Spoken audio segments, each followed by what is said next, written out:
What is Bitcoin? What does Bitcoin do? Is it perfect? Now, why is it revolutionary?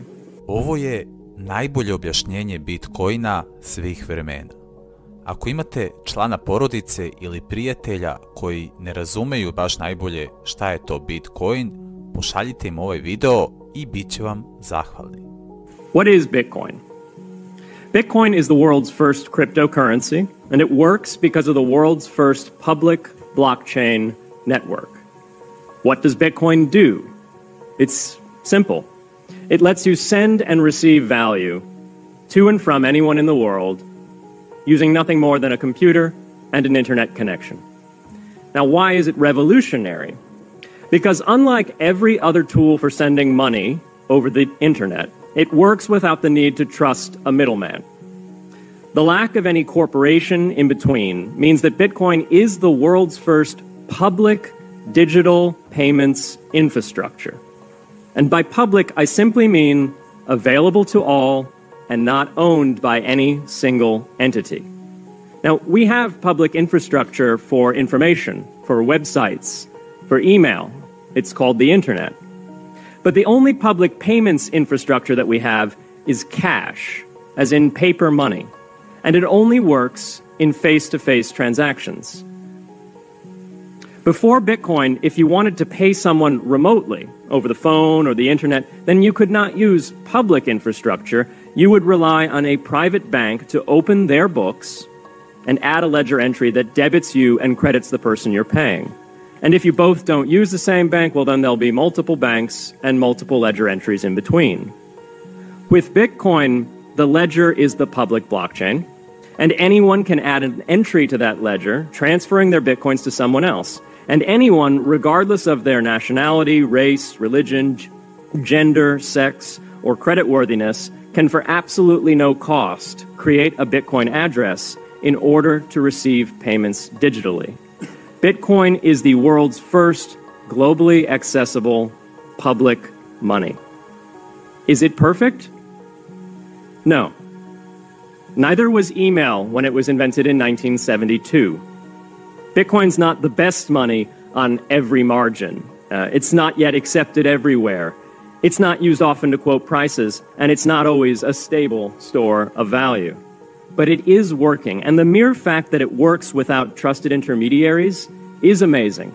It's a computer science breakthrough, and it will be as significant for freedom, prosperity, and human flourishing as the birth of the internet. And Bitcoin is just the beginning. If we can replace private payments infrastructure, then we can replace other private choke points to human interaction as well.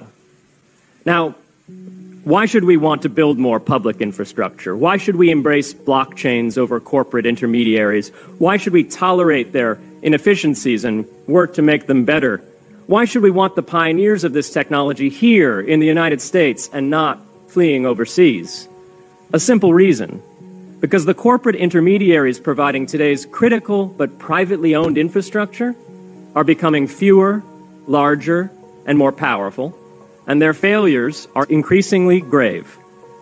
So roughly half of all Americans, 143 million people, had their Social Security numbers exposed to hackers because of a breach at Equifax. The SWIFT network has relayed hundreds of millions of dollars in fraudulent transactions because of hacked member banks in Bangladesh, Vietnam, Ecuador, and Russia. The FBI suspects now that the largest of these hacks was perpetrated by North Korea. Corrupt, low-level employees at an Indian bank, Punjab National, were able to fraudulently certify SWIFT messages, stealing $1.8 billion. It's the largest electronic bank robbery in history. In fact, it's the largest bank robbery in history. In October 2016, an estimated 1.2 million internet-connected devices were hacked and turned into a botnet that for several hours made prominent websites unavailable across Europe and North America, including CNN and Fox News, the New York Times, and the Wall Street Journal. Increasingly, physical machines are being connected to the internet to augment their capabilities. They're wired through servers that are owned and maintained by private and trusted intermediaries, the so-called Internet of Things. Pacemakers from St. Jude's Hospital have been hacked. Baby monitors from TrendNet have been hacked. And Jeeps from Jeep have been hacked to the point where they can be remotely commandeered and driven off the road. Now, those vulnerabilities are inescapable in systems that have single points of failure. It doesn't matter if the point of failure is a corporation or if it's a government. There shouldn't be a single point of failure. Blockchains can similarly disintermediate critical payments and IoT infrastructure. The technology is not yet ready to answer all of those questions today, but it is our best hope.